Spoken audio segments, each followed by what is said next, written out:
Tahan mismo ni Pangulong Rodrigo Duterte ang kanyang mga kritiko na nagpakalat hinggil sa umunoy kanyang pagpanaw. Sa video na inilabas, sinagot ng Pangulo ang mga nasa likod ng fake news. Siniguro naman ng Malacanang na nasa mabuting kalusugan ang Pangulo. May report si Daniel Manalastas. For those who believe in the news that I passed away, then I request of you, please pray for the eternal repose of my soul. Thank you. Ito ang pabirong sagot ni Pangulo Rodrigo Duterte sa mga nagpakalat ng maling impormasyon ukol sa kanyang kalusugan na kumalat sa social media nitong weekend. Sa paglabas ng Pangulo sa pamamagitan ng video message sa Facebook, ipinakita niyang siya ay malakas, taliwas sa mga chismis na kumalat sa social media. May banat pa si Pangulong Duterte sa mga promotor nito. Anong mga mensahe ninyo dalhin ko? Pare, obispo, lahat. Yung mga last wish ng mga durugista, ilista ninyo. Kaya ako na umulala doon sa langit o sa impyerno. Depende lang.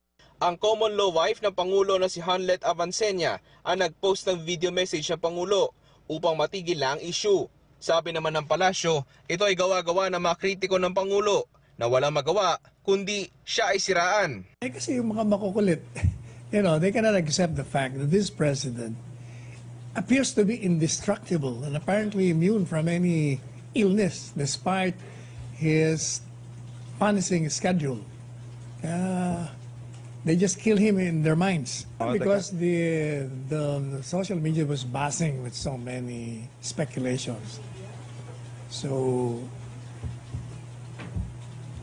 she felt it was necessary para matapos na kaagad yung chismis. Ayon kay Presidential Spokesperson Salvador Panelo, ipinagkikibit-balikat na lang nila ang issue at walang balak habulin ang mga nagpakalat ng fake news. Siniguro ng Malacanang na nasa maayos sa kalusugan si Pangulong Duterte. Daniel Manalastas para sa Bayan. Pagsapit ng alas 6 ng gabi, tutok na sa Balitang Subok at laging una. Muling nagmamala si Pangulong Rodrigo Duterte laban sa mga sangkot sa katiwalian at iligal na droga. Balitang napapanahon at laging maaasahan. This weekend, nagpapaulan pa rin sa malaking bahagi ng bansa ang Southwest Monsoon o yung hanging habagat.